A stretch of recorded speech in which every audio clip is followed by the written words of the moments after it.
Welcome to Boston, one of the most historic cities in the entire United States of America.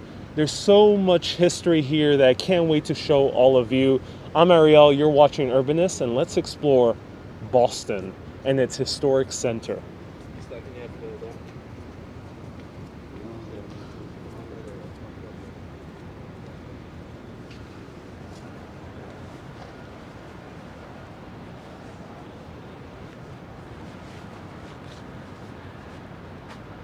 So here we are at the Massachusetts State House, which is one of the most well-known landmarks in this city. You might recognize it from many other films, specifically The Departed, which won the Academy Award for Best Picture a few years ago. And we're going to see exactly the dome that it's prominently featured in, and also in many other countless Boston movies. But what is Boston? Well, Boston, we have to go about a 3-hour drive from New York City or about a 4-hour train ride from New York City. And it is a city jam-packed with American history because this is the cradle of the American Revolution, which we're going to learn about today. Let's explore the Freedom Trail, this is one of the stops of the Freedom Trail. However, we're going to trace back to the very starting point at the Boston Commons. The reason we're starting here is because I want to show you more sides of the State House because it's gigantic. I'm Ariel, you're watching Urbanist, let's walk around.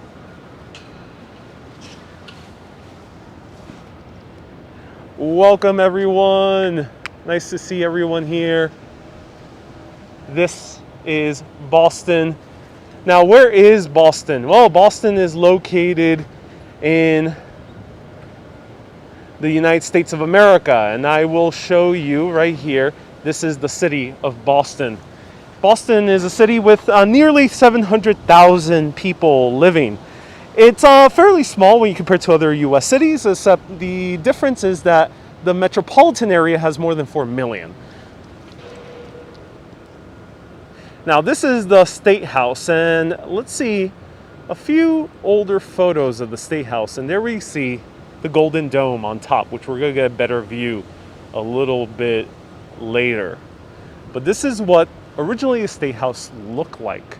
And we're seeing a portion of the original with its wing right next door. And you can tell the difference between each.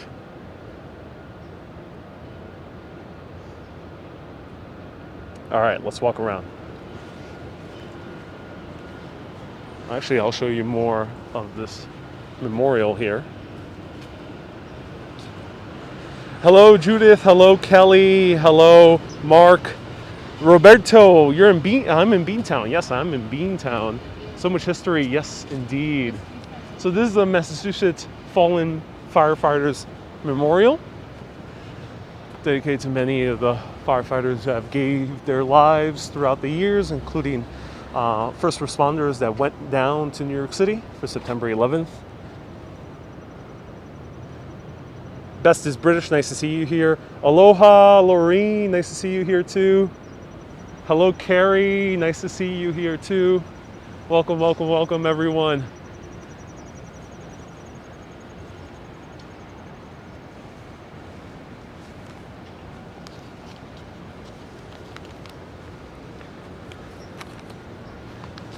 So let's go to the Boston Common. Now, a little bit about the Massachusetts State House. It was built in 1798 by one of the most famous architects that we're going to hear a lot of his name as we walk around this week in Boston. His name is Charles Bullfinch. This man over here, you can basically consider him the icon of classic American architecture, that Federalist style. He innovated that, and he made a lot of the famous buildings that we see all around here in Boston, and also inspired many of the buildings that we see in Philadelphia, and also other historic cities like Chicago and New York.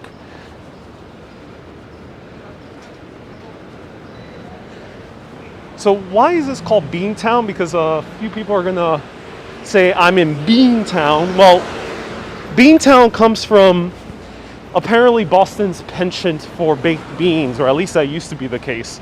Similar to how the British eat fry-ups with baked beans, Boston tend to do the same. And the thing is, we're going to see a lot of kind of English/Irish culture here in Boston. First of all, because the original people who came here were the Puritans, English. And the name Boston comes from a little town in the area of Lincolnshire, England. That's where all the majority of the Puritans who sailed over here were from. And to them, it just reminded them of being back in Boston, England.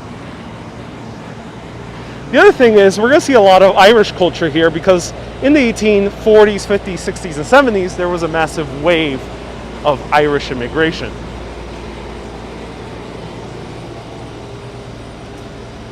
So here's like a press conference happening, and we're going to see the State House from the front.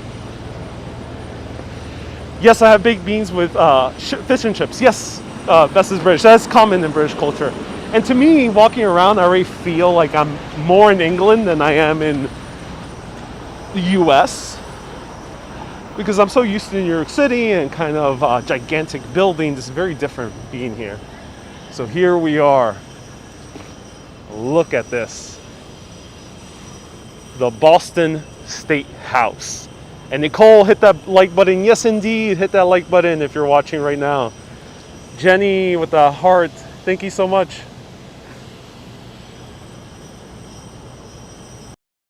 Before I continue, I had issues with streaming to Facebook. Facebook is not allowing me to stream in HD using this app where I can provide photos and everything along with it. So I'm only streaming to YouTube.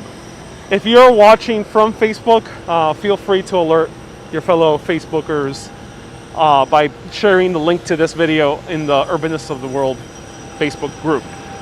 And this is so scenic. Yes, you might recognize this from the film The Departed. Matt Damon's character constantly looked at this golden dome, knowing that this was a symbol of status here in Massachusetts. The symbol of status that became very important for Irish Americans as they were moving on up from being the poorest of the poor in the 1860s, 70s, 80s, 90s, and then moving up the social ladder. However, that was a bit more tumultuous than it even was in New York City, because Boston, as we're going to learn about, had its challenges with acceptance and tolerance. Let me show you more of the Golden Dome.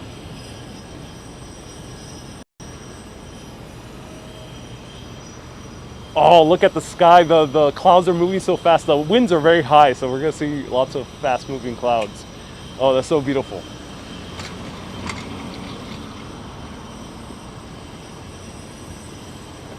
Wow. So here we see, side by side, is the two wings. Now, the two wings were added later. The original is this brick one, made by Charles Bullfinch. Now, Charles Bullfinch also inspired the architecture of the U.S. Capitol building, because this predates the Capitol building, because after this, he went over to Washington, D.C., and built that very dome that we know all around the world as DC's Capitol Hill. Now, these doors right there in the front don't open for anyone. If you're coming into the Massachusetts State House, even if you're the mayor or a governor or even certain high officials, say the military, they can't even go through this front door. This door is exclusive for very special events. Either A, when the US president is visiting, and many, of course, US presidents have come here, including the Massachusetts-born president that we know all around the world, John F. Kennedy. And also when the governor enters the governorship and exits it. Now, there's something strange inside the State House, so let me show you a little bit of views, and fortunately we do hear construction on the side. Here is a view of inside the State House. there is what is called the sacred cod. But why is there a sacred cod in the State House? Well, that ties back to the very history of here, the Common. Let's go inside. So we're gonna follow this trail, and let's go to the beginning of the trail so we can follow it properly.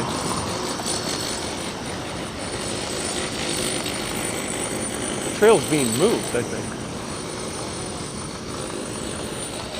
All right, so here we have the Freedom Trail. And this Freedom Trail is coming across construction, which is a bit tricky. But this is a 2.5 mile trail initiated in 1951 by a journalist named Will Schofield. And, oh, is this being repaired?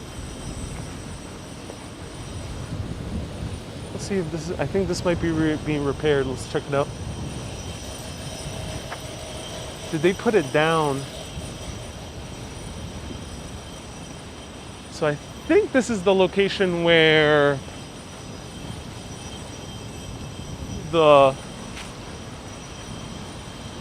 this memorial was supposed to be located, but I think it's being repaired. Not entirely sure why.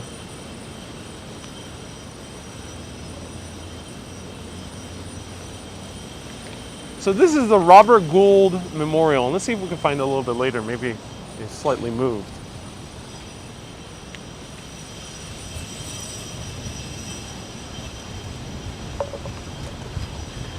Adam, yes, we're going on the Freedom Trail. Hello, Moss. I've stood right there, says Mark. Oh, I'm so glad. Look at beautiful architecture. Now, a cool thing about Boston, it has a mix of modern and classic architecture, mostly dating from either 1700s or 1800s. And of course, they have squirrels here, just like New York City. So I think they're repairing the Gould sculpture, which was going to be one of our stops. It's a lovely day here. Hello, not today. Hello, Judith. Hello, Julio. Hello, Mark. Kind of symbolic of what's actually happening. Our Freedom Trail is under construction, says Seth. Indeed, you can draw some symbolism from that. Indeed, you can. Are you anywhere near the historic Plymouth Rock? That is in a different town altogether. I'm not entirely sure what's the distance to Plymouth. Might be at least an hour drive, I think. But it is fairly close, and I think there might be a train as well that connects it.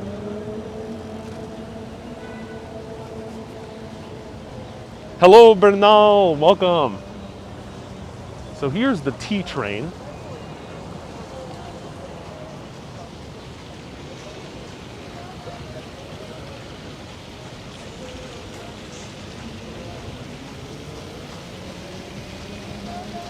Beautiful fountain.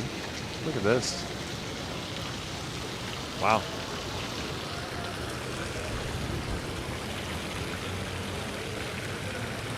Plymouth is 44 minutes. Thank you so much, Sounds of the City. 44 minutes. Plymouth Rock is away from New York City. Did I stop by the State House? Yes, but we're going to see even better views from afar. That's the State House. Now, the State House originally was made out of wooden shingles on the top. That was the original Bullfinch design. And then it started leaking a whole lot. And Paul Revere, we're going to hear more of his name in this tour, he ended up replacing it with copper, which his family was known for the copper business. And then copper wasn't fancy enough. So later in the 1800s, they replaced it with 28 karat gold. So look at that.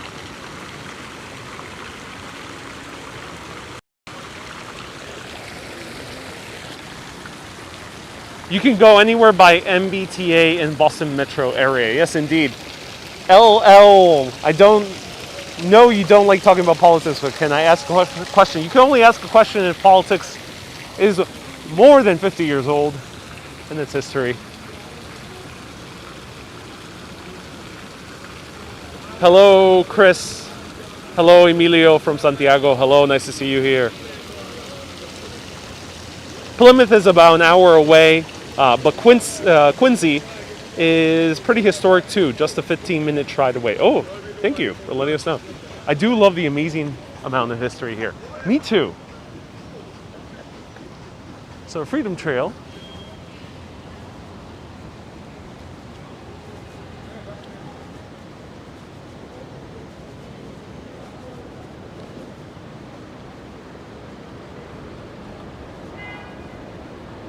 Oh, no, I won't discuss that at all.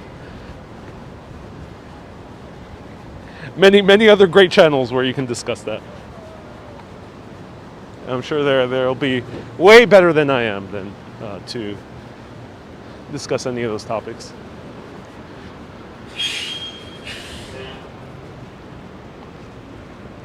Beautiful day. I guess maybe you took the train from Penn Station. I did, Chris. Yeah, I did take the train from Penn Station to Boston South Station. Took me a total of 3 hours and 50 minutes. I took the Acela, which does like a few stops in Rhode Island and other places.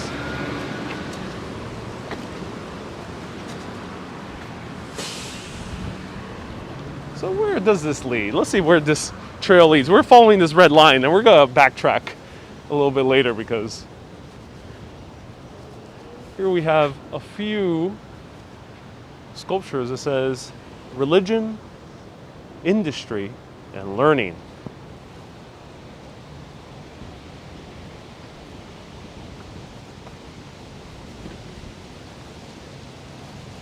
Ah, so this is where it leads. It leads to the visitor center. This is the beginning of the Freedom Trail. I thought there was like a huge plaque, but there isn't. This is the beginning of the Freedom Trail, and it leads all the way to Bunker Hill.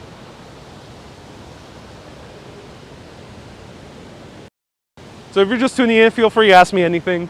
If you're new to Urbanist, these are kind of free-flowing tours. So we might take detours, we might learn about something new, we might bump into something new, so feel free to ask me any questions whatsoever. Right now, this is the start of the Freedom Trail. So this also marks the start of Boston as we know it. Because I mentioned the Puritans earlier. They came over here to Massachusetts in search of a new life.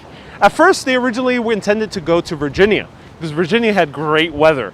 If you don't know U.S. Geography too well, Virginia tends to be much warmer throughout the winter. So it doesn't get as cold as it does here, sometimes -0 Fahrenheit. In Virginia, you know, it's maybe 30, 40 degrees Fahrenheit. However, as they were sailing here initially, they got sidetracked and ended up reaching Plymouth, Massachusetts. They end up calling it Plymouth after another hometown that they came from. But then the Puritans moved to somewhere nearby Boston, a little bit further up north, and ended up proving filled with mosquitoes. It was not the best place at all to go and to live, and they needed some fresh water. And luckily they met a very kind-hearted Anglican by the name of Samuel Blackstone. Now, what is Anglican and what is Puritan? Well, for that, let's continue walking around. And we'll go through here. Anglican is basically Roman Catholic. They split off from the Roman Catholic Church during the reign of King Henry VIII. However, most of the traditions of the Anglican Church, Church of England, is very similar to Roman Catholicism. Beautiful churches, very ornamental. They do all the same type of sacraments, etc., etc. But then you have Puritan.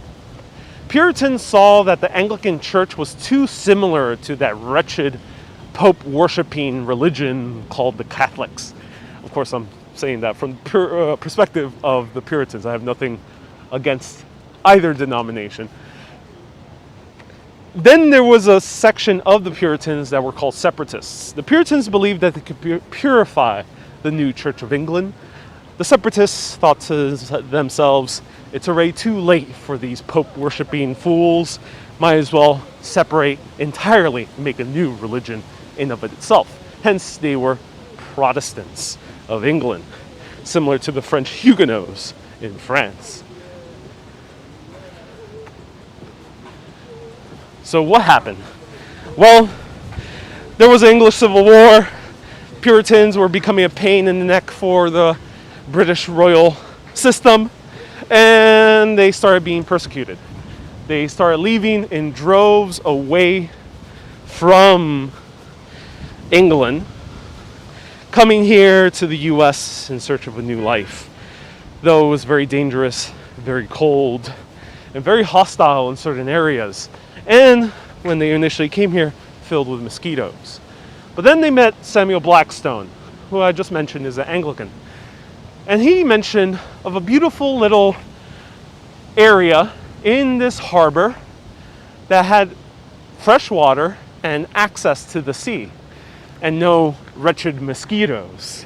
This land is what we know as Boston, but it looked very different from what we know today. Boston has had a whole lot of landfill since then, similar to what happened with most of the area of Manhattan as we know it today. Boston was an island a few times a year because if it was too high tide, that isthmus right there in the middle would get flooded. And Boston was basically an island. Samuel Blackstone agreed to let the Puritans move here, and he gave the rights to the Puritan John Winthrop, who was a lawyer as well. Now, John Winthrop was a very interesting man because when he moved over here, he was a very strict Puritan, so strict that we're going to learn about two women who dared to defy him as we walk back to the State House and continue on through our journey. And unfortunately, the Gould Shawl monument seems to be all out. Seems to be repaired, which is such a shame. Such a beautiful memorial, but let me talk about it before I go. Howdy, B. Griffin. Anglican were believers in the Church of England, where Puritans were escaping. Indeed. Hello, Bernal. Wildfire in California. Walking, exploring cities plus great history lesson. Oh yeah, my pleasure. Awesome history lesson. Really enjoying the video. And LOL, you gotta go to class. Enjoy your time in class. Decent time, less motion sickness in train. Having to drive that. No confusion on the GPS navigator too. Oh, I'm glad.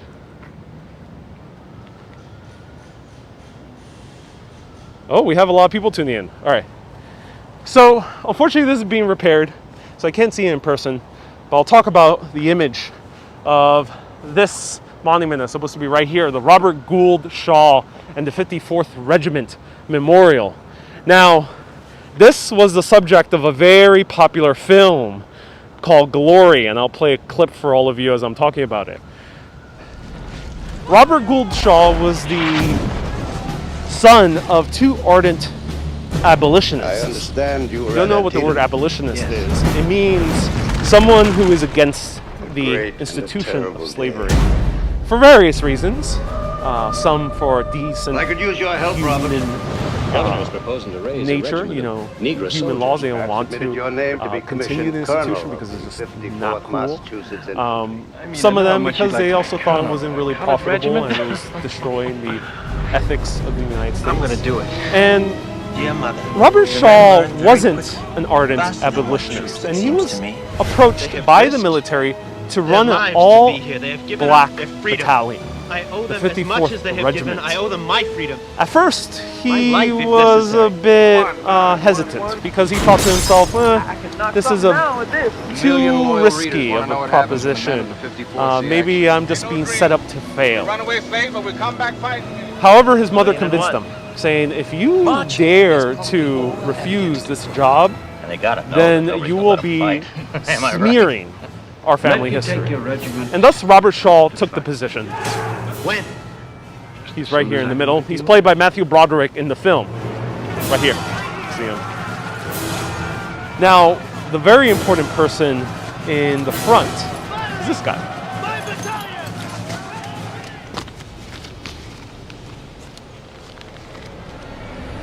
Now this guy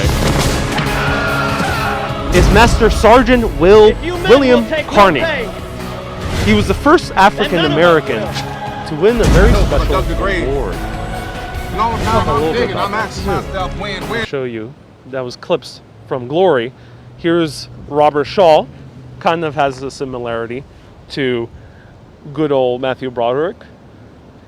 And this is the man of the hour, William Carney. William Carney is there depicted carrying a flag. That flag is in the State House. So, Civil War, the Battle of Fort Wagner. They are outgunned and outnumbered, but the Black Battalion led by Shaw persists nonetheless. And as they are being slaughtered by the dozens, Carney finds himself surrounded by no one. His soldiers, his comrades are dead. And the flag is about to fall down, the American flag, which stood for the Union Army at that time, as opposed to the Confederate flag. It was about to fall down on the ground, tainted in the blood of both Confederates and Union officers that were having this nasty battle.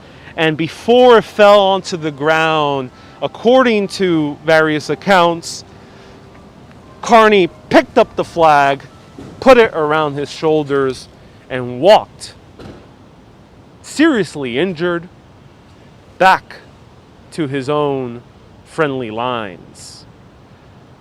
And when he got across this battlefield, somehow miraculously surviving, even though he was seriously wounded, he ended up strolling back into the Union Army and saying, "This flag did not touch the ground at all." A show for love for his mother country.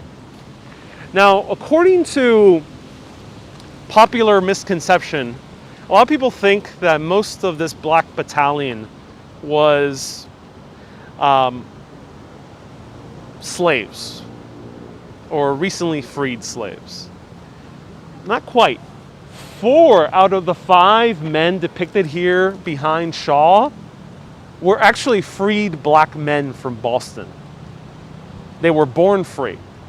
Boston had a thriving African American scene where there were many African Americans who were never born into slavery, they were born free. Similar places existed also in New York City, like Seneca Village. So, Carney was awarded the Medal of Honor, and that flag is held still inside the State House. So this is Carney right here with the flag.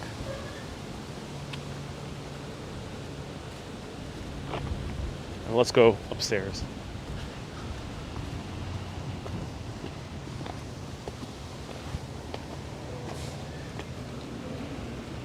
How much are you prepared to do these videos? It depends, 3 to 10 hours or more of research. So, oh, here's the Tuk Tuk tours. All right, let's get back onto the Freedom Trail. We gotta go back to the State House. I'm kind of zigzagging around, so try not to follow the directions too closely because you will be easily confused. It happens. I just encourage you to enjoy the sights, and then I'll provide a map of all the stops I made during this live video. The State House is closed, unfortunately.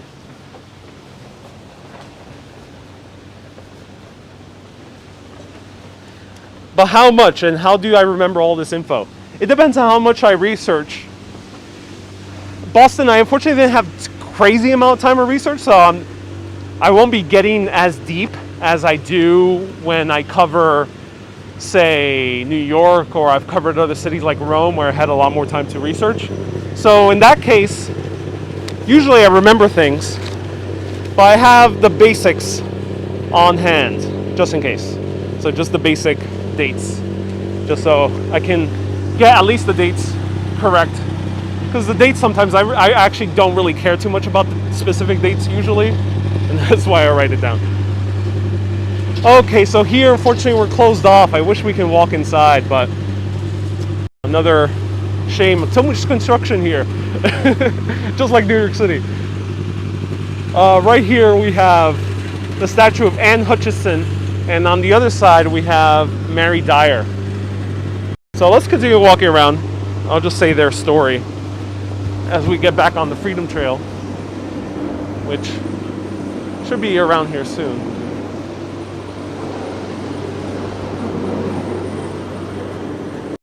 So I'm glad you're enjoying this. Yeah, I like covering the history you usually don't learn in the textbooks. You know, if you want to learn the basics, there's a lot of documentaries out there about the basics of the American Revolution. So don't consider this a primer of American Revolution history.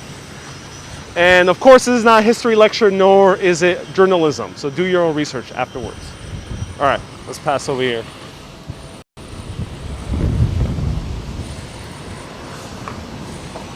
So right down here, we have a statue of John F. Kennedy.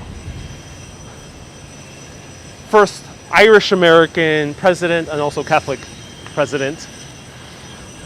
And we might, in the near future, have another Catholic president. I think there's been none since John F. Kennedy.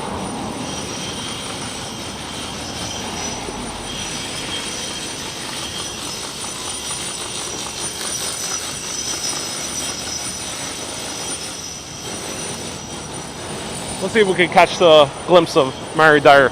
Here's the plaque. The Boston Freedom Trail.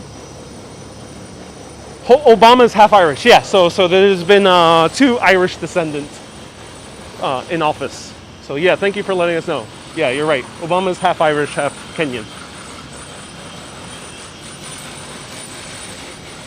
So here's where the Freedom Trail gets a little bit complicated. It stops inside here, but it seems like you have to go inside the State House. They encourage people to, when it's open, to go inside the State House. Otherwise, you have to go around the State House, which we're going to do once again.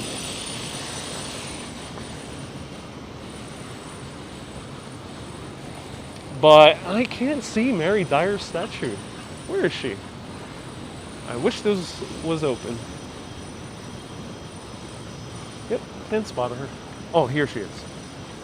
There we go. We found a very, very interesting story. So I pointed out earlier, we saw Ann Hutchison. And here we have Mary Dyer. We're going to get to why, on Friday, I'm going to explore Salem, Massachusetts. And Puritans executing people isn't something that was unprecedented before Salem. It was actually something that was already happening here in Boston before Salem. This is Mary Dyer. It says right below her name, she's a Quaker. Ooh, Quaker. Oh, wow. Quakers originally was a derogatory term for a Christian sect called the Society of Friends. The Quakers believed, including Mary Dyer, who was raised Puritan but ended up learning throughout her research into theology. I'm also a big fan of theology, so I could relate to her as when it comes to researching. You end up getting your own personal kind of view on religion and spirituality. And according to her, she felt that there could be a direct communion with God. To be short, and not to get super theological, the Puritans believed no, you can't have a direct communion with God, and almost everyone is a sinner. The only people who can have direct communion with God, you have to earn it in this earthly realm. Hence, usually it will be, reverends or the people up top. Well, Mary Dyer disagreed. She was actually taught by the other woman I pointed out earlier, Ann Hutchison.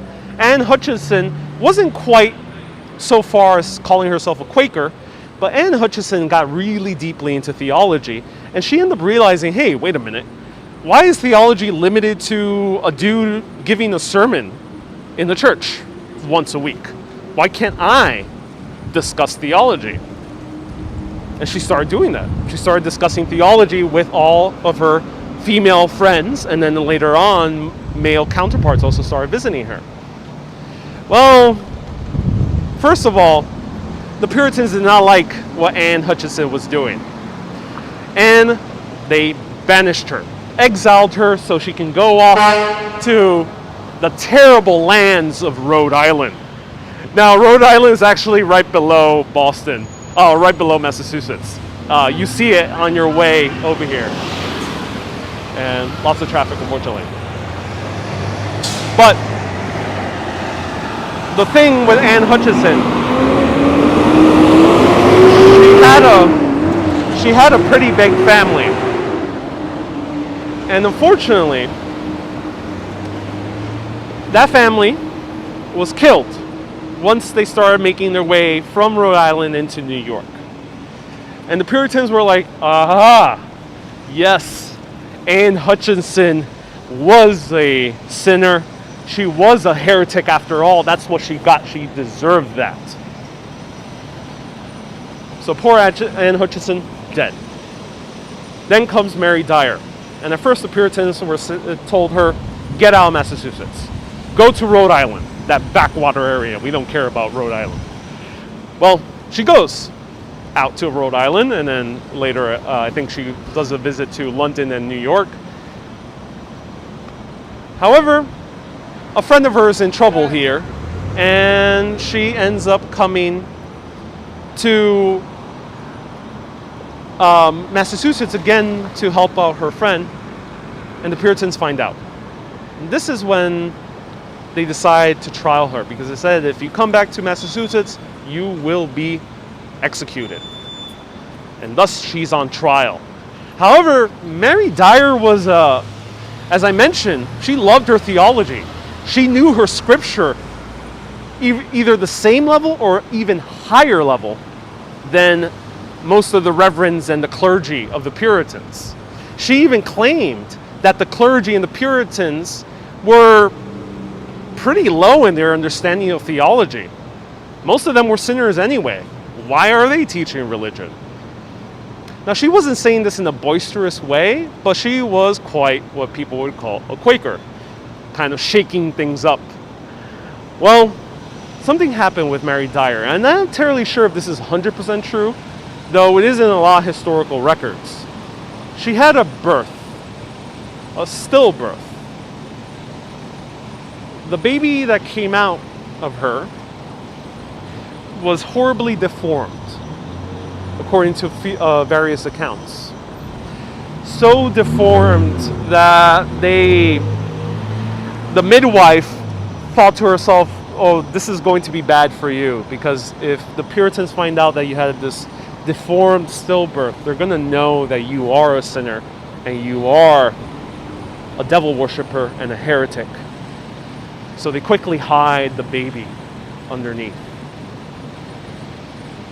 in the ground, unmarked grave. However, John Winthrop and the other Puritans find out that she had a monstrous birth, which is what they call it.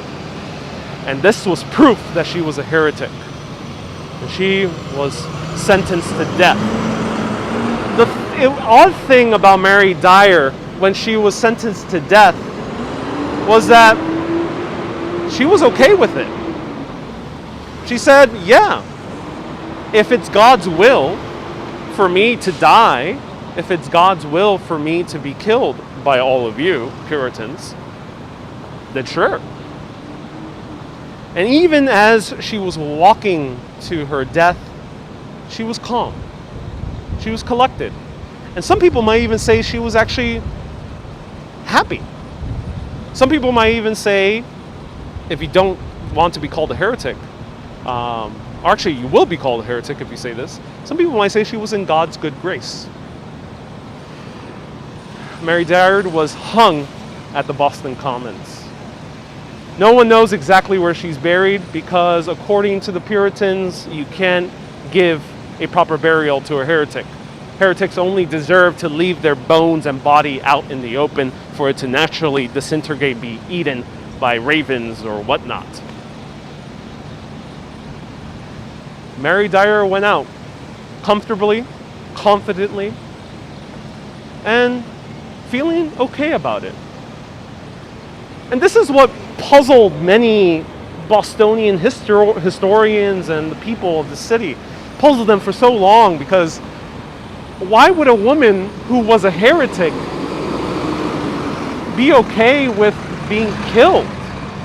It's something very reminiscent of the original martyrs of Christianity, because that's how Christianity really gained steam in the early ancient Roman times. Well, Boston decided to memorialize both Ann Hutchison and Mary Dyer over here, despite Boston's heritage being mostly Puritan.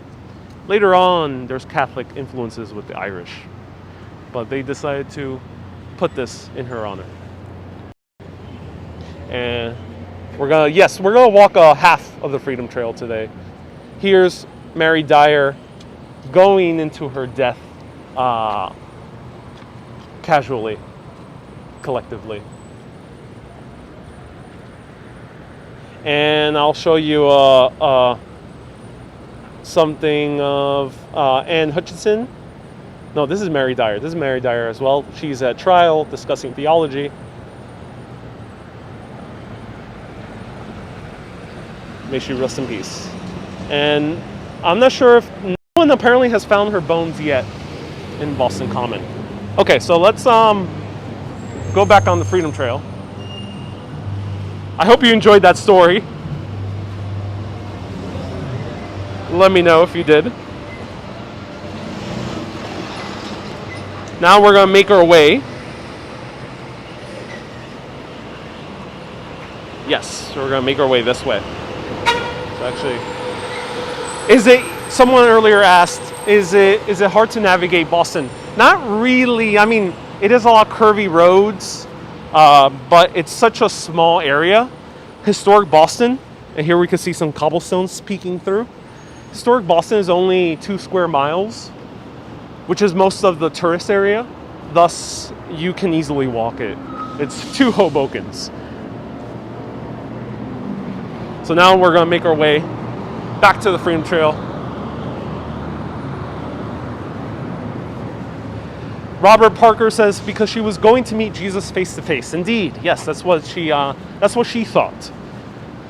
Of course, along with this not being a history lecture nor journalism, this is also not a theology lesson. So do your own research with theology, if you dare. I mean, I know some people are banished from studying their own theology, and I feel for you because it's such a fascinating subject. Here is the Athenaeum. This is one of the first major libraries in Boston. Unfortunately, it's covered under scaffolding, but it has some badass doors. It reads 10.5. Oh, it is open. Well, that's cool. Let me see if I can take a peek inside. Hopefully there's no one. Yeah, I'm gonna take a peek inside. Hey, just wanted to see the lobby. Yeah, awesome, thank you. Wow, beautiful.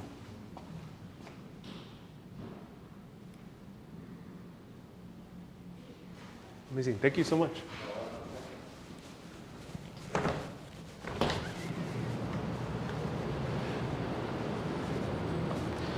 Boston has a bad scaffolding problem. Yes, indeed, it does. Hit that like button, indeed. Yeah, if you're watching for the first time, let me know where you're watching from.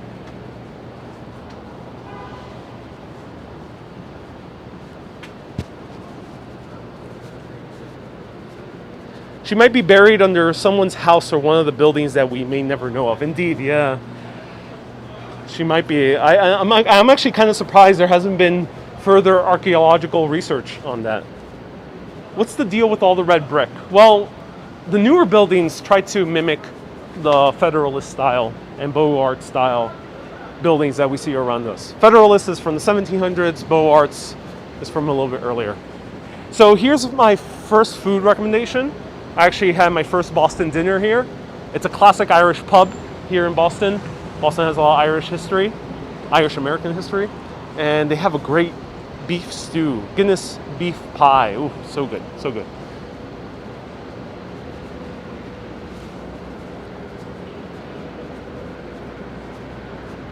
And we're gonna get back to the Freedom Trail over here. Another building covered in scaffolding. But look at this badass skyline. You know, Boston to me feels like a gigantic financial district of New York. You know, financial district of New York, you can easily walk it in about 10-15 minutes. It's very easy to kind of see most of it. Here, it's about maybe 4 or 5 times larger. Thanks for the welcome. Hello, Ronan. What is the indoor-outdoor dining situation? Asked B. Griffin. There is a lot of indoor dining here, but it appears that they are leaving all the windows open. Thus, a lot of places you can easily eat with windows open, like I did at Emmett's. So you're not in an air-conditioned room, which is nice. I haven't seen too much outdoor dining, but you know, maybe we'll bump into it as we walk around. There's a lot of places here to sit outdoors. It's actually a very sitting outside friendly city. What has impressed you more about Boston? It's a combination of old architecture and modern architecture, all combining together to make this mishmash of basically what we know America for, which is skyscrapers and old Federalist style buildings and Beaux Arts as well, Beaux Arts.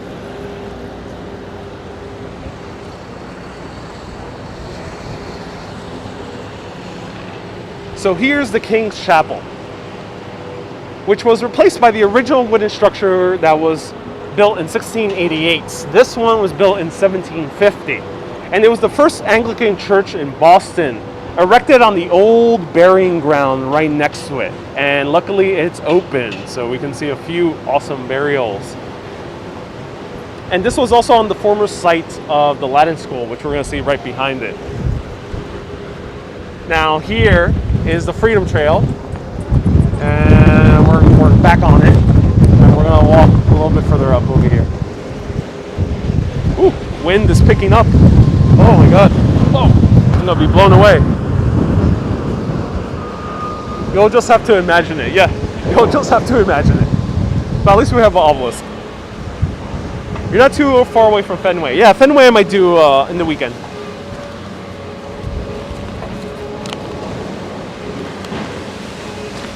Hopefully I'm not blown away by all the wind. Whoa.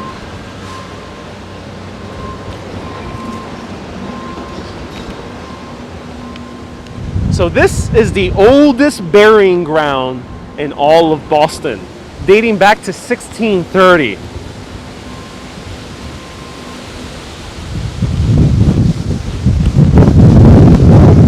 Whoa. Buried here is some of Boston's early notable people, including John Winthrop, that man who was pissed off at Ann Hutchison and other heretics.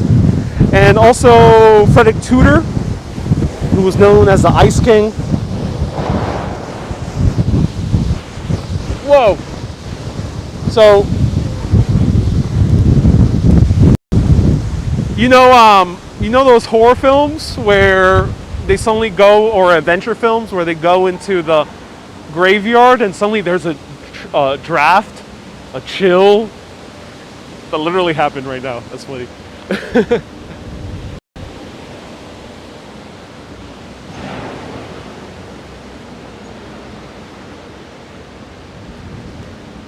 Greetings from Greece, Vasilios. Welcome.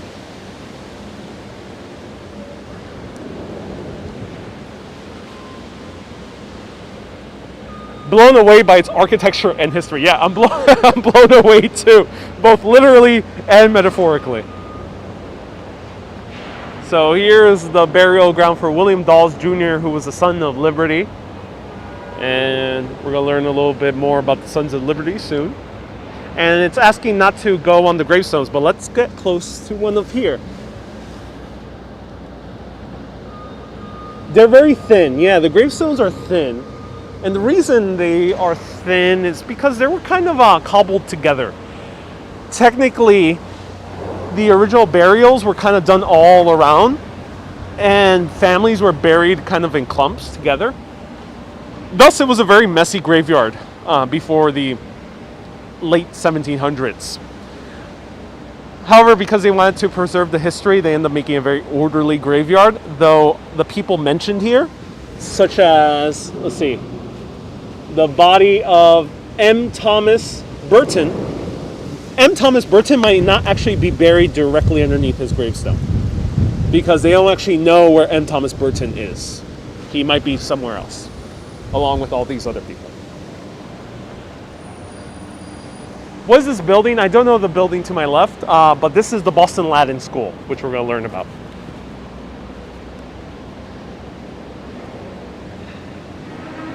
Dates back to the 1630s. Oh yeah.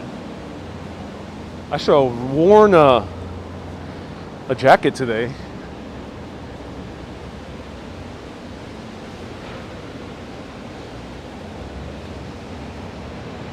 This is so cool. This is an awesome looking graveyard. This is like what graveyards should look like.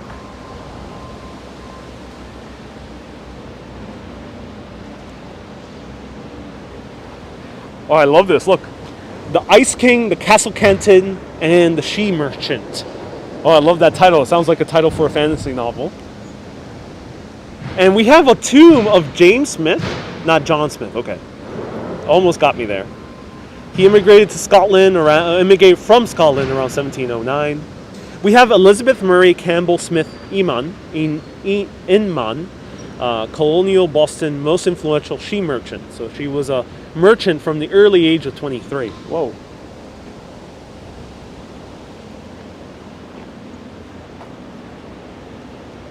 And let's go back.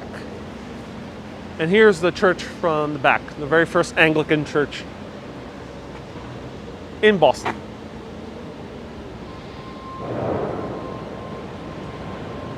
Now, the Puritans were a little bit wary of these damn Anglicans because they were starting to come in mass from England and then later from Scotland. Scotland has the Church of Scotland, which is basically Anglican. Technically, they're the original Episcopal Church, not the American Episcopal Church. And they really didn't like these Anglicans coming and invading their original colony. But, you know, they had to make do. What is this? Oh.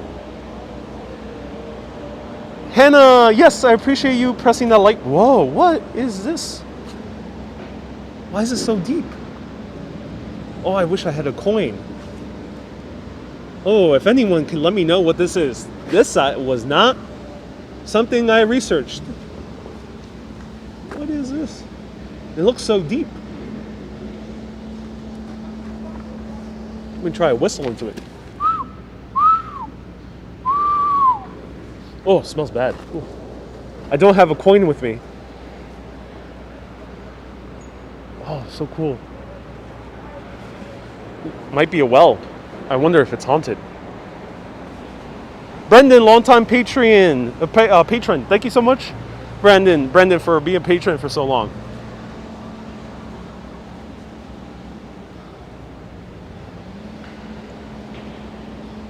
Wow, so cool. It's a well or something. Yeah, it appears to be a well. So let's see if I missed any questions.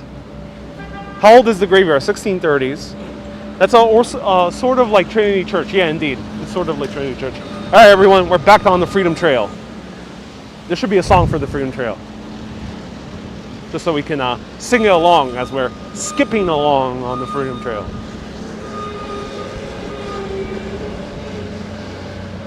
I don't think I've ever seen a cemetery like this in the middle of the city. There's a Trinity Church in Manhattan, also right behind St. Paul's Chapel as well.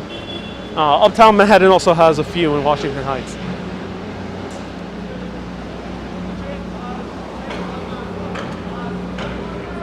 It could be a mine shaft, maybe. Zolst, no, I won't talk anything about that. Many other channels where you can talk about those topics. Here's the Omni Parker Hotel and more construction. I literally walked here last night and there was no construction. What happened? Where did the construction come from? Doesn't Boston know I'm here doing live videos? Damn it. I alerted them, told them, hey, I'm gonna be here doing videos. Halt all construction. And no, they continue doing construction nonetheless. Of course, I'm joking. This is the Omni Parker Hotel. It's one of the oldest continuously running hotels in all of the US, but it's also haunted. There's many different hauntings that happen here. I actually didn't have time to learn all of them, but I can tell you one of them. And it's about a very famous English writer by the name of Charles Dickens. Charles Dickens stayed here at the original, this is still the original building, but this is how it looked like when it was first built. The Omni Parker Hotel. Now it's called, now it's called the Omni Parker House. And Charles Dickens, the man who wrote so many classics, including the Christmas Carol, stayed here. And here is where he practiced the Christmas Carol before reading it out loud to an audience. Now, this is probably the more innocent of the haunted stories here because there's many others. People have seen mysterious orbs in the night. People have felt taps on their shoulders. There was a woman who complained to the hotel staff that somehow someone was sneaking into her room at night and was organizing all the coins she left on the bedside, which was weird. The room was locked all night. And who would sneak in to just organize coins? I don't know. But the most popular one is the Mirror of Charles Dickens. Now, while Charles Dickens was practicing for Christmas Carol, he loved to practice his oratory. He was also known as an excellent orator. Unlike me, who I don't like practicing in front of a mirror or anything. I like just going spontaneously. He loved to have it down. Well, there's a mirror here that still survives that he used. And people call it the Charles Dickens mirror. And apparently someone said something to this mirror because now the hotel's being haunted by, the hotel's being haunted by construction. If you say Charles Dickens' name 3 times, Charles Dickens, Charles Dickens, Charles Dickens, something strange will happen. A tap on the shoulder, the elevator will suddenly come up to your floor empty, a mysterious orb through the night, who knows? Apparently someone said it earlier today that suddenly this has been haunted by construction.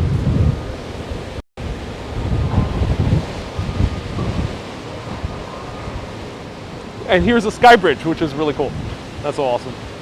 Look at Boston, unlike New York City, has alleyways, which are awesome.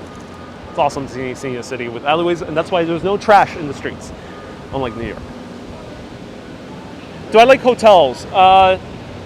Some. If it's a historic or a particularly nice hotel, then yeah. Generally, I don't do them because they're not so affordable, and they tend to not be in good areas. Of course, this one is in a prominent area, which is nice. But I wouldn't stay in the hotels that tend to be like in the financial areas of cities. That's not the case with Boston, but that is the case with most European cities. Here is the very first school of the US. This is on School Street, and this was the old Boston Latin School. It's also known as the Old City Hall, or it became the City Hall a little bit later. Now, it had a few famous alumni, and it's this gorgeous Beaux Arts building.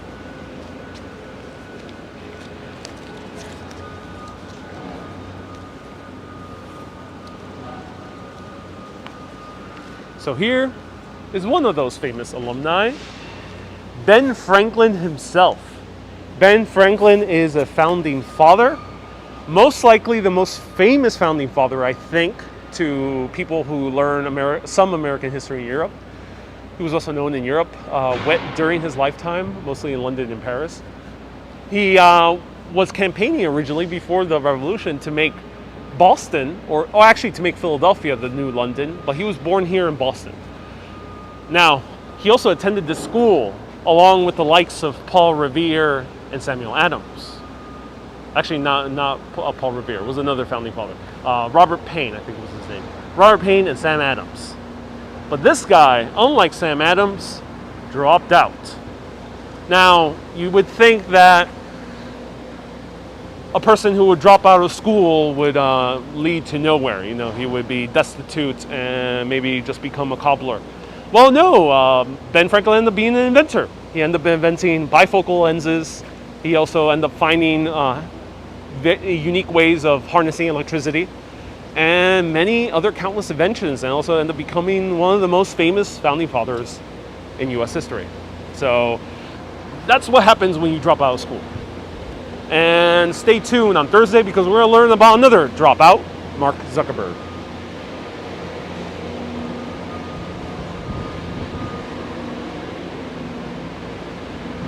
Edward says, no, we can keep Boston. Edward, you're very generous. Thank you. The Dutch never claimed Boston. But the Dutch will play a part into our story.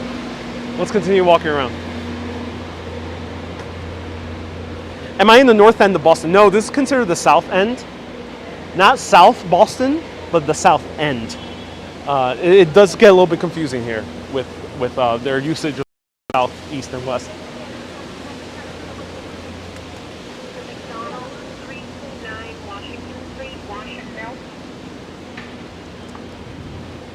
This is Josiah Quincy,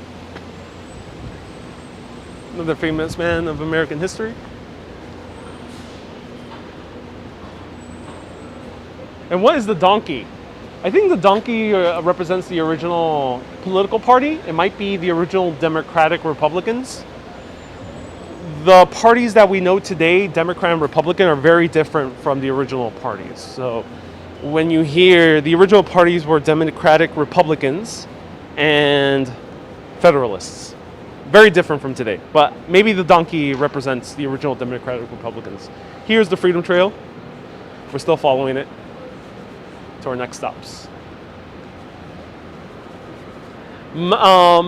Marlave is the oldest chef-owned restaurant in Boston. Oh, cool, the world. Did we pass it? And what kind of place are you staying at? Airbnb. I'm staying at Airbnb. I will post a little video of it at the end of my stay. Parker House also is the home of the Boston cream pie. Yeah, right here. I wish it was open. I would totally order a Boston cream pie. At least try it once. It's a modest bridge. Yeah, it's a modest sky bridge.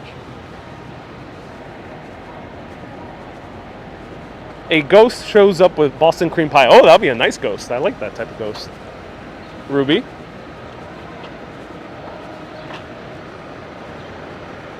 Irene asked a question about the theater district. I don't know where the theater district is, but someone has an answer. Let's see. Andrew says the theater district is near the downtown crossing, which is not far from where he is now. Oh, cool. Thank you for letting us know, Andrew.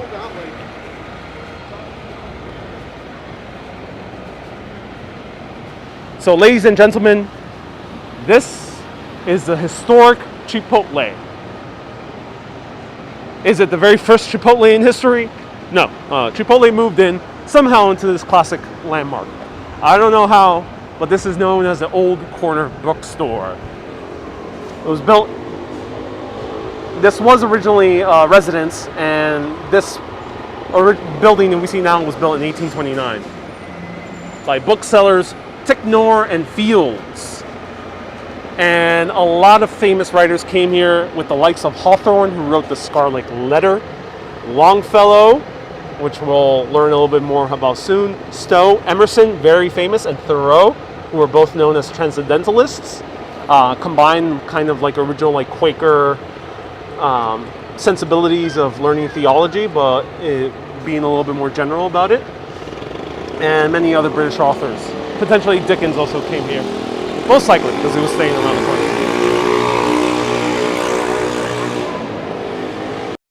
But the interesting thing about this historic Chipotle is this used to be the original residence of Ann Hutchison. Yep, the heretic that was banished from Massachusetts and was killed by Native Americans near New York. Well, Ann Hutchison, poor woman, she had a great-great-grandson. And this great-great-grandson ended up being very deeply involved in the early American Revolution. We'll learn about him in our next stop. Stay tuned. And we have someone playing music, unfortunately. Oh no, it's picking it up. Wild natives out in New York. Yeah, not anymore, luckily. So this is the Old South Meeting House. It's one of the very first meeting houses here in Boston. And thank you for sharing. My pleasure, Michelle. My pleasure. And this was built in 1729. However, in 1733, a meeting was held here with 5,000 residents of Massachusetts, where they were discussing the brutal tea axe. Well, what was the tea axe? And who was this man leading this meeting? Well, for that, we have to go back to Samuel Adams, the man I mentioned before. We're going to see his statue of him very soon. So I'll show you his likeness. This is Samuel Adams. Samuel Adams, he was a very interesting fellow. He ran the original Sons of Liberty. He was not a brewer. He did not make beer. That was an invention made nearly 2 centuries later.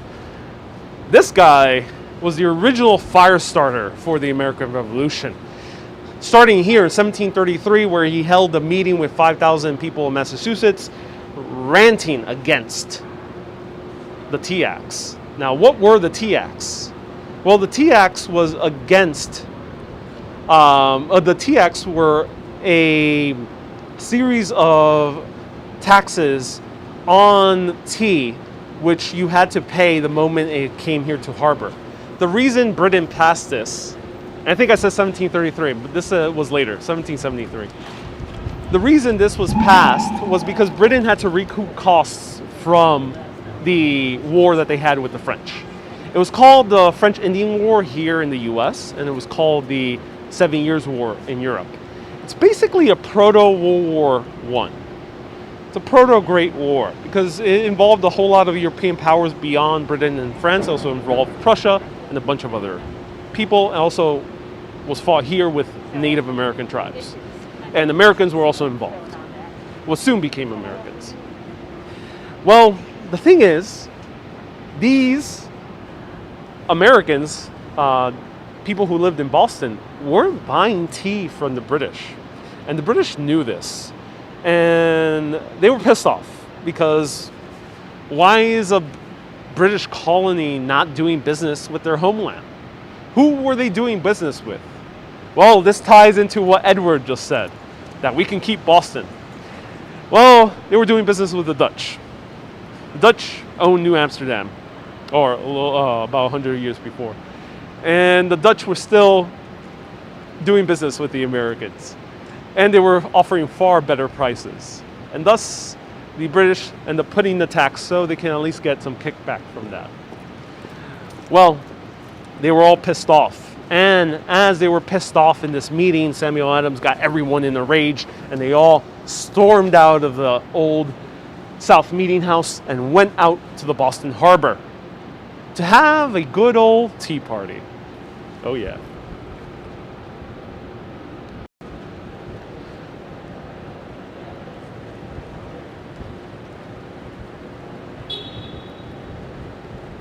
This is the tea party that they had. They started chucking tea from one of the ships in defiance against the British. Let's get back to the Freedom Trail. Any cast iron buildings here? I haven't seen any. No, they're all made out of stone. There's a lot of brutalism. And I'm going to talk about brutalism, so keep that in mind. You see this building? Brutalist. There's a lot of brutalist architecture.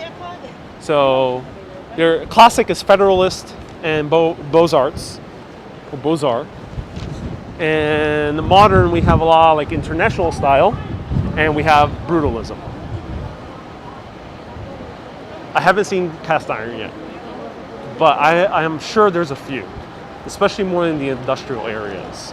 So maybe this Saturday when I go to the north end, you'll see some cast iron.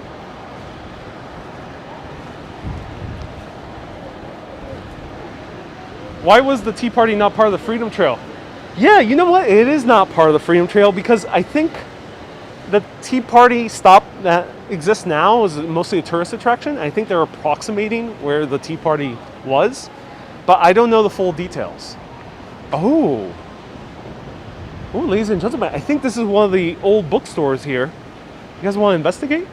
We want to go for a small detour into this alleyway to see some books. Let's see the bookstore.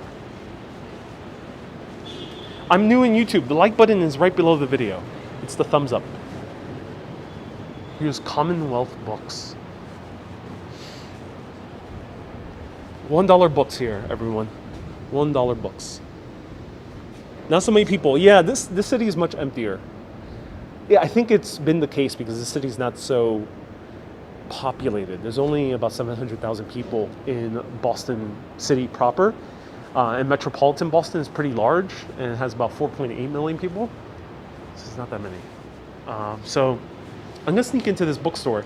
I'm not gonna talk in here, but let's just take a quick peruse. So bear with me.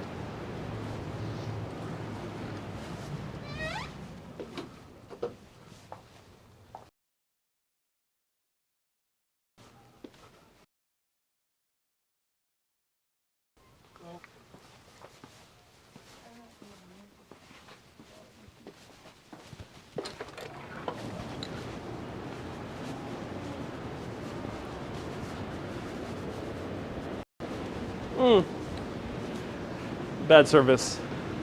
It happens. And these buildings are old, so they're a lot of stone. And some of these buildings that were built in the late 1800s, like this one, a lot of stone and steel. So not good for service. Let's go back on the Freedom Trail. We gotta make a song for this Freedom Trail. There has to be like some good song for the Freedom Trail. So if anyone's a musician, anyone's a lyricist, let's make some lyrics for the Freedom Trail as we go to our next stop. Yeah, we have a lot of people tuning in. Welcome.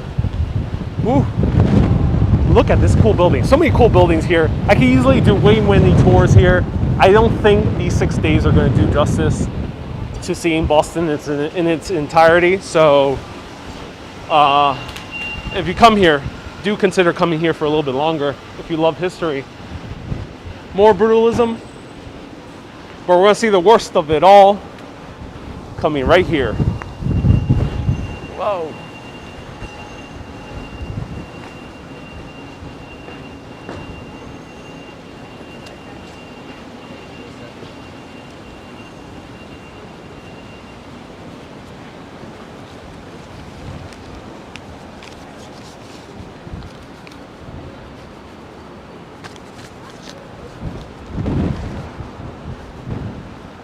What was the name of the store? It was Commonwealth Books, which I'm going to check it out a little bit later.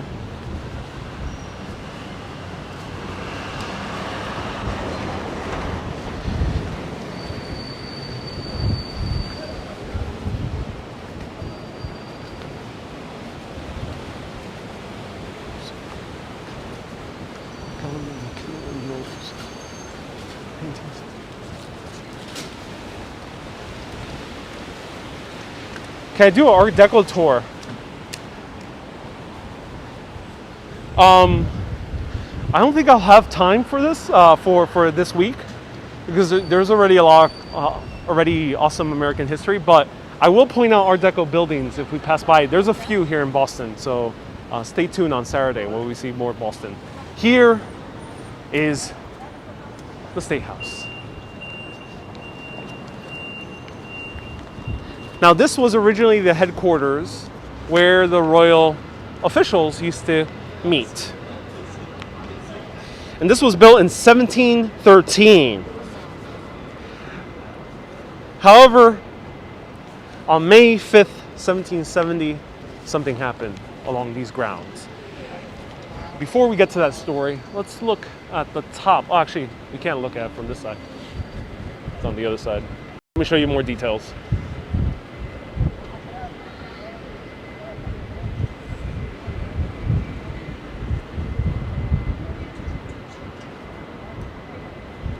(1713). Well, now not the entire building. It has been repaired and kind of adjusted many times, and now it's currently a train station.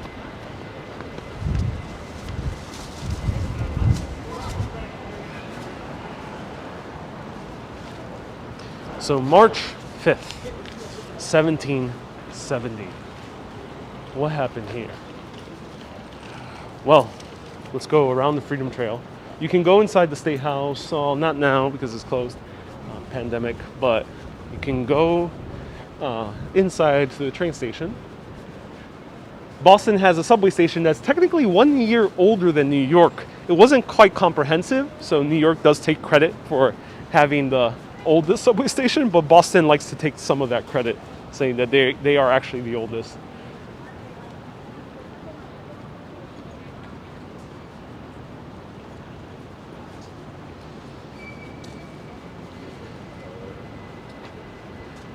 March 5th, 1770. State of Boston Massacre. Whoa. Wait a minute. A massacre took place here? Really? This is a marker for the Boston Massacre. And up here, when the American Revolution started, they took down this lion, which meant England.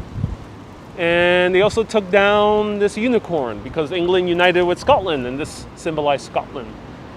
They took those two down. And here is a balcony that is very important to our story. So, I already mentioned that Samuel Adams stormed out and had a good old tea party where he pissed off the British. And the Americans were already getting increasingly pissed off at many of the actions and the taxes that were enacted here to the Americans, or to the colonies. They still quite didn't consider themselves Americans. You were Massachusetts, you were New Yorker, you were Virginian, you were etc., Carolinian. Well, a few men were gathering here very angrily. A group of sentry soldiers were outside here, and they were quickly being surrounded by this angry mob of Americans. They were screaming, chanting, kind of leading them on, trying to provoke them. And suddenly someone rings the church bells nearby. The thing is, when you ring the church bells, everyone thinks there's a fire. Well, people start coming out even more, and everyone's like, where's the fire? Where's the fire? Where's the fire? Someone takes a snowball, throws it at a private, his name is Montgomery, hits him in the head, and he gets up.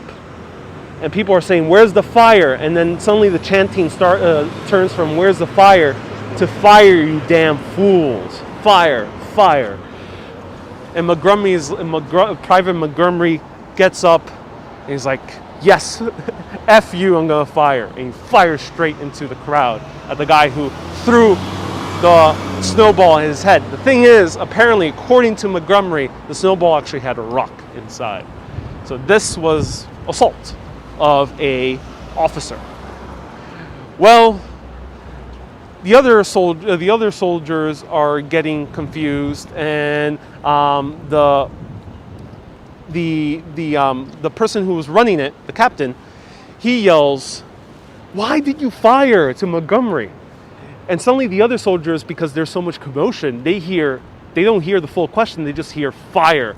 And they all get down and fire at the crowd. The very first person to step up to defend the crowd, his name was Crispus Atticus. He's known as the first man who gave his life to the revolution. But wait a minute. Crispus Atticus is an interesting man because he's not your typical white Anglo-Saxon Protestant. He's not. He was an African American man, potentially with some Native American blood, but he was definitely black. He gave his life to the cause. As I mentioned, there's a misconception. A lot of people think there was just slaves here in the US, but there were freed black people here in Boston. And that was the case with a few other cities like New York. And Crispus Atticus was one of them. He was a merchant. Atticus. Sorry, I mispronounced his last name. Atticus. Here is a photo of him. Or what do you call these? Lithographs or a sketch.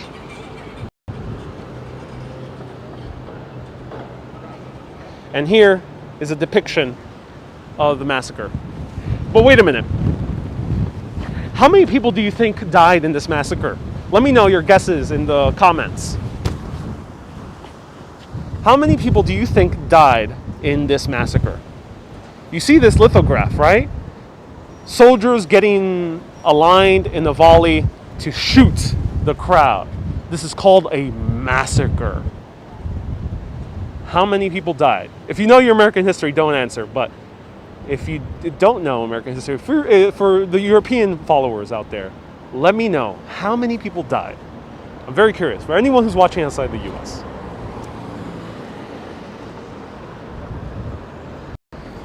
So we're getting a few guesses. Shadow says 500. Modern massacres have gone into that extent, of course, yeah. And there's been some historic massacres that have been that big.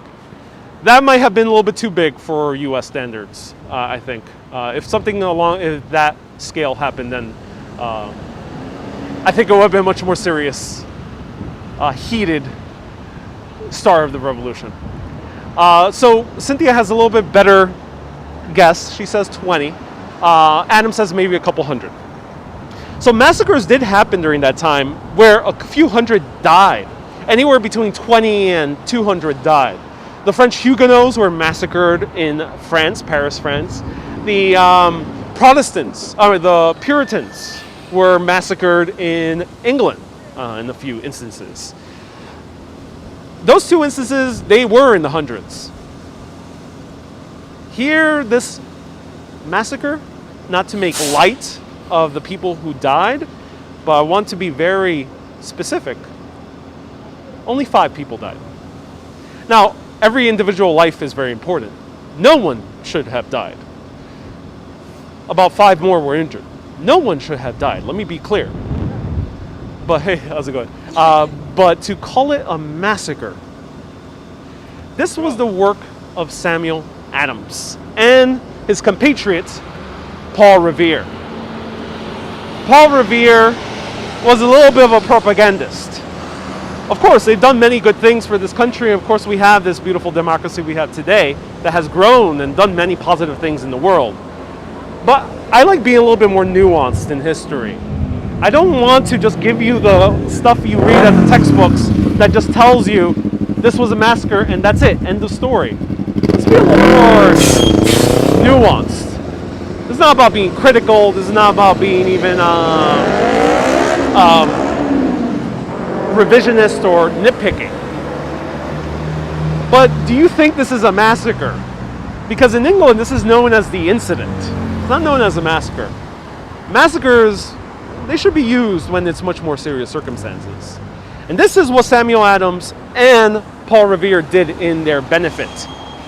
They end up using this event, making a lithograph that was spread all around the 13 colonies, showing the British soldiers in the volley firing at the same time into the crowd of people, which intoning that 20, 30, 40, 50 people, maybe 100 people died in this bloody massacre. It didn't quite happen like that. They were exaggerating for the purpose of igniting a revolution. Because people usually don't want to revolt if small little acts of crime happen. People usually want to revolt or get started to revolting when something mass happens with a huge, huge event. Something similar is happening today. And I won't get into the details, but just to tell you, this is not unique today. It's not unique back then. This has happened multiple points in history where certain terms are used a bit exaggeratedly for not the purpose to gather people, to get them corralled for the decency of humankind, not maybe like the Quakers did to be more tolerant to others, to spread love and kindness and God's will for the Quakers, or for certain other individuals in the founding fathers like John Adams to spread more decent laws. Some people just want to provoke and to exaggerate things in order to cause a stir, not to cause connection, not to cause camaraderie, not to cause brotherhood or sisterhood, but to cause war, to cause violence, to cause more death. It's good to be a little bit nuanced. Let's go to our next stop.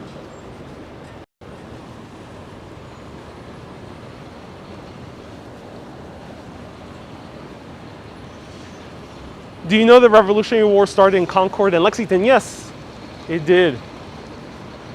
It's called propaganda to divide and conquer. Yes, indeed, Lewis.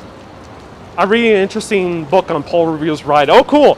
We're going to find out a little bit more about his ride on Saturday when we go to the North End.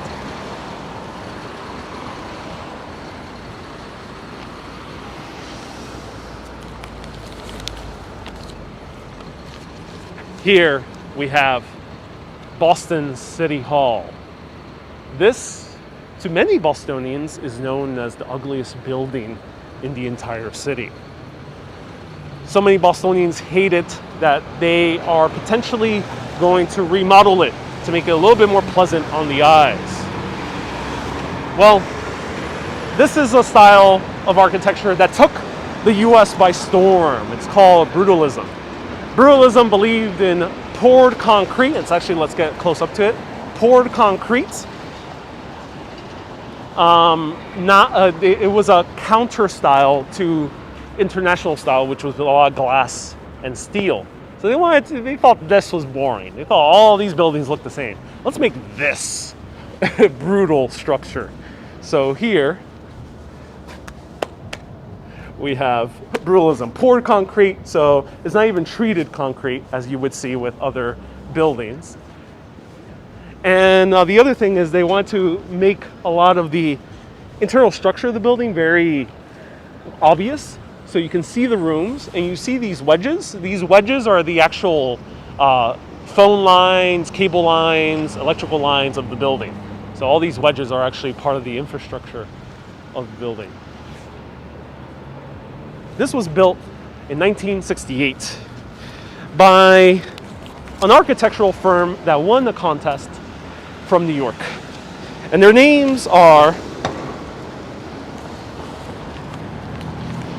Kalaman, McKinnell, and Knowles. And they collaborated with William LeMessurier. Now, William LeMessurier is known for 601 Lexington, the building that almost fell in New York City.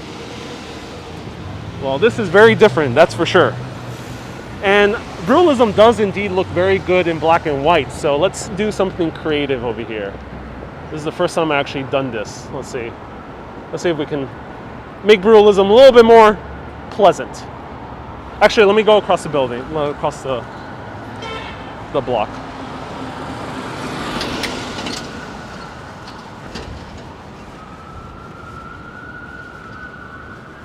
Let me know what you think of the Boston City Hall.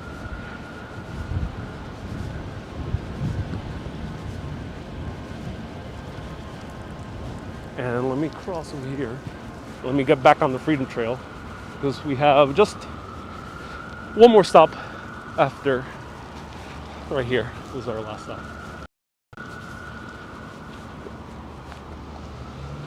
So Brutalism, in my opinion, looks a lot better when you change a little bit of the color palette. So let's make Brutalism a little bit more beautiful. When you look at Brutalism in black and white, in my opinion, it's gorgeous. So that's why black and white photos look amazing with Brutalism. So there we go, Brutalism in black and white. But Boston also kind of fell in love with Brutalism, and they started building a lot of other Brutalist structures, and Brutalism was eventually used to build parking garages.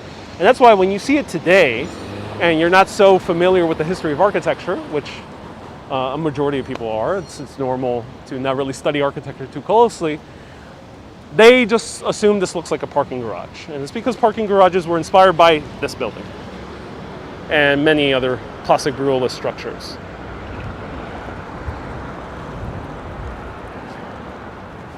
So there we go. Brutalism, brutal, like something that's very brutal. Like a brutal attack. It's brutalism.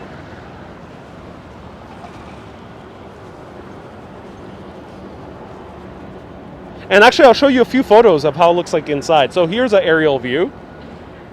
Aerial, not aerial view. Aerial view. Here is, I think this is the, right here. This, so. Right here is this. It faces right at Fenio Hall.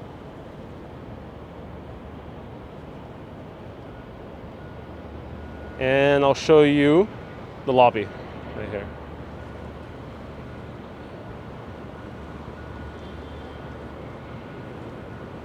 So there we go. And this displays the beautiful neighborhood. Well, at least it's beautiful from today's standards because it's quite historic. It was filled with a lot of Italians back when they replaced it. This was the neighborhood that used to stand right here. So that is Brutalism for you. Tori says Brutalism is the techno music of architecture. Indeed. All right, everyone. I'm actually surprised I end up doing this tour in under the 2-hour mark. So I appreciate everyone tuning in. Let's go to our last stop, but before I finish off, thank you to all the supporters out there who've been supporting via Patreon, via Facebook supporters, via PayPal, via Super Chats. Thank you everyone who's been supporting. Facebook is running into a few issues, so I am not able to live stream on Facebook. Hopefully that is just a glitch. Crossing fingers, so I'm only going live on YouTube. So I hope Facebook supporters were able to, and other Facebook followers were able to find this video. And because of you, I'm able to sustain these live videos and show you more places. So I'll put this only once during this tour. If you care to support, you could do so via PayPal and Patreon. PayPal is a one-time support, cool. Patreon, if you decide to support on a monthly basis, you can do that as well. And sometimes you'll end up getting occasional bonus videos. So actually that went by too quickly. I gotta change the text format. But paypal.me/Revere, patreon.com/urbanist. All right. Now for a final stop. If you enjoyed this was a storytelling heavy episode and I am enthralled. I love telling stories and it's quite energizing and energy draining at the same time. So if you enjoyed this, let me know in the comments. For our final stop, we have Fenio Hall. I might be pronouncing that differently from what Bostonians pronounce it. It's also known as Fennel Hall. I think Bostonians might pronounce it without the I. This was originally one of the oldest marketplaces in all of the U.S. And Cynthia, thank you so much for the super chat. Let me highlight Cynthia's super chat. Thank you so much for the super chat. Partly sponsored by you, Cynthia, today's broadcast. All right, let me show the camera. We have about 10 more minutes. Raul gives a super chat. Yes, awesome. Thank you, Raul. Another sponsor for this video. Samuel Adams, not the brewer. He was a political revolutionary a propagandist, a man stirring up for the cause. He was also, from the statue, he looks pretty good as a dresser. Look at this. Look at this. He's looking pretty damn sharp. Samuel Adams. Whoa, look at that. Looking very sharp. Well, Samuel Adams wasn't sharp. Maybe in intellect, but he wasn't sharp in style. This is another painting of him, and this is being a bit kind to him. Samuel Adams was known to be such a bad dresser, and I want to say the story not to defame him or slander him. I mean this in good fun. And I think it endears him a little bit. He was such a bad dresser, and it's okay. There's been many figures of history who've been bad dressers, like Michelangelo is another one. That his friends they had to intervene. They had to intervene altogether. They had to force Samuel Adams, to get a new shoemaker, to get a new suit fitted or breeches fitted, and get a new wig because he used to have a very terrible hairstyle. And that's what Samuel Adams used to look like. And after he got that style makeover from his friends, this is him here in this statue. So let's see a little bit of Fenio Hall. Andrew gives another super chat. Thank you so much, Andrew. Another sponsor for this video. Andrew, thank you for sponsoring this video. And sometimes we run into music, so I can't sometimes monetize these videos. So support is extra appreciated. I tried to intervene with my hubby and nothing works. Says Just Kate. So just show him Samuel Adams.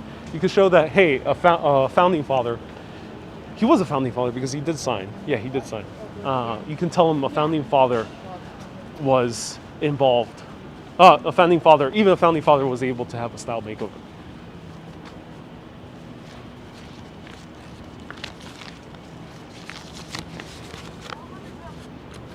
So Fenio Hall was built in 1742. And this was a gift by a very rich merchant who was a French Huguenot that came and immigrated to America.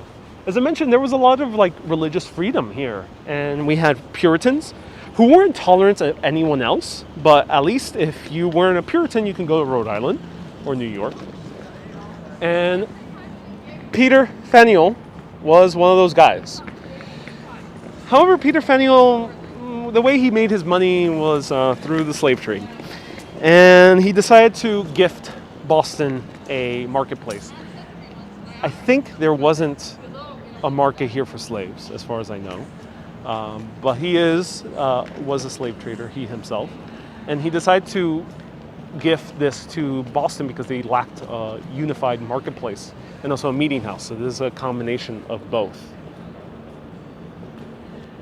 And Brendan, Brendan, thank you for the Australian $20. Yes, 20 Australian dollars. Thank you so much.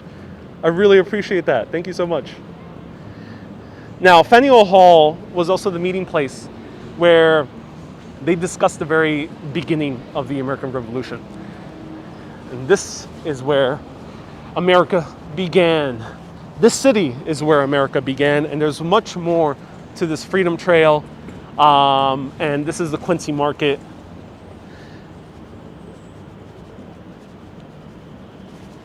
And I have one more photo. Let me show it to you. Here, I have how the hall looks like inside. This is how the hall looks like inside.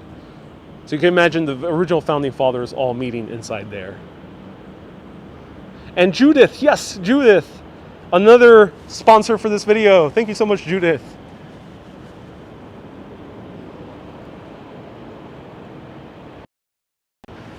There's so much more to the Freedom Trail.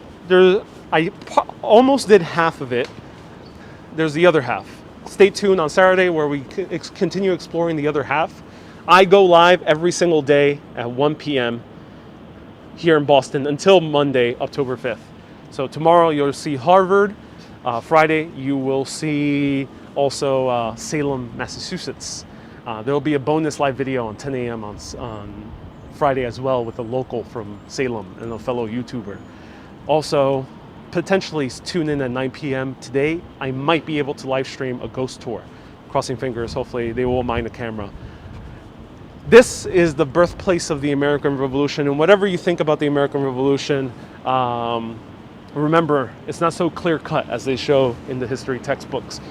I think there needs to be a little bit of a nuanced education of the American Revolution, and a lot of the things we're coming across today are issues that date back all the way to how we started a revolution.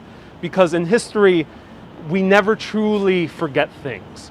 History never forgets, I think, on a greater scale. If I were to get a little bit more poetic, history always remembers, even if the people forget. Things do repeat themselves. If we don't go through them, if we don't finish them off, if we don't learn a better way, over and over and over and over again.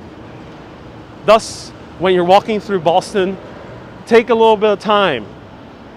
Whether you like history or architecture or anything that might interest you of the city, take a little bit of time to just look a little bit more nuanced on this history. I'm Ariel with Urbanist. Thank you everyone so much for watching. See you soon. Put that notification bell button for more videos, and I'll definitely see you tomorrow at 1 p.m. for Harvard University and learning about another college dropout, the founder of Facebook. Have a great day, everyone. Keep being awesome and always keep on exploring. Have a great day, everyone.